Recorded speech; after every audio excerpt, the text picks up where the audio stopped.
কোরআনের একটি আয়াত ২১ বার পড়ুন, যে কেউ আপনার বাধ্য হয়ে যাবে।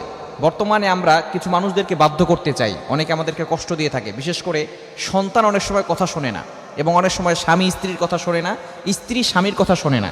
কোনো স্বামী যদি তার স্ত্রীকে বাধ্য করতে চায়, তাহলে এই আয়াতের আমলটি করতে পারলে অবশ্যই আল্লাহ পাক রব্বুল আলামিন ওই স্ত্রীকে বাধ্য করে দিবেন। এবং কোনো বাবা মার কথা যদি সন্তান না শোনে, তাহলে বাবা মা যদি এই আমলটি করে, তাহলে আল্লাহ তাআলা সন্তানকে বাধ্য করে দিবেন। এবং অনেক সময় অফিসের বস মাঝে মধ্যে বাজে বিহেভ করে, মানুষের সামনে ক্রিটিসাইজ করে, তুচ্ছ তাচ্ছিল্য করে, অপমান করে। এই বসকে যদি আপনি বাধ্য করতে চান হালালভাবে, তাহলে আল্লাহ পাক রব্বুল আলামিনের এই কোরআনের একটি আয়াত যদি আপনি ২১ বার পড়তে পারেন, অবশ্যই আল্লাহ তাআলা তাকে বাধ্য করে দিবেন। তবে অবশ্যই কিভাবে করবেন আমি আপনাদেরকে জানিয়ে দিচ্ছি। তবে একটি বিষয় স্মরণ রাখতে হবে, সেটা হচ্ছে হারাম কোনো কাজে ব্যবহার করা যাবে না। অনেক ইয়াং পিপল যারা আছে, তারা চিন্তা করতেছে হুজুর ভালো একটা দোয়া আমাদেরকে শিখিয়ে দিচ্ছেন, যে আমল করলে গার্লফ্রেন্ডকে বশ করা যাবে। একটা মেয়েকে আপনার পছন্দ হয়েছে আর আপনি তাকে বশ করে ফেলছেন কোরআনের আয়াত দিয়ে, এটা কিন্তু হবে না। হারাম কোনো কাজে এটা ব্যবহার করলে এর দ্বারা কোনো কাজ হবে না। হালালভাবে আপনি যদি কাউকে বাধ্য করতে চান, যেমন স্বামী স্ত্রীর সম্পর্ক হালাল, কিন্তু অনেক সময় দেখা যাচ্ছে স্বামী পরকীয়ায় লিপ্ত হয়ে গেছে, আবার অনেক সময় স্ত্রী পরকীয়ায় লিপ্ত হয়ে গেছে। এজন্য যদি স্বামী স্ত্রীকে বাধ্য করতে চায়, অথবা স্ত্রী স্বামীকে বাধ্য করতে চায়, তাহলে কোরআনের একটি আয়াতের আমল করতে পারবে। অনেক স্বামী আছে স্ত্রীকে বারবার আঘাত করে, স্ত্রীর উপরে আক্রমণ করে, ঘরে যখনই আসে তখন স্ত্রীকে মারধর করে। এরকম কিছু কুলাঙ্গার স্বামী সমাজ আছে না নাই? এই সমস্ত স্বামীদেরকে বাধ্য করার জন্য কোরআনের একটি আয়াতের আমল করবেন। তবে অবশ্যই কিভাবে করবেন, প্রথমে 11 বার দুরূদ শরীফ পড়বেন।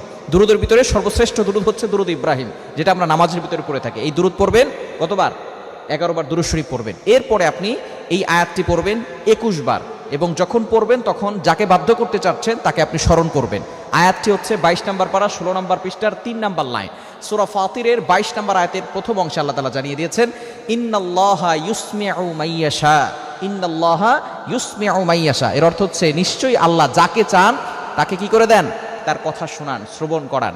সুতরাং আপনি যদি এই আয়াতটা 21 বার পড়েন এবং শেষে আবারও 11 বার দুরূদ শরীফ পড়েন, ইনশাআল্লাহ টানা 41 দিন যদি আমল করতে পারেন, দেখবেন আল্লাহ তাআলা এই আমলের পরিবর্তে আল্লাহ তাআলা যাকে আপনি বাধ্য করতে চাচ্ছেন তাকে আপনার বাধ্য করে দিবেন।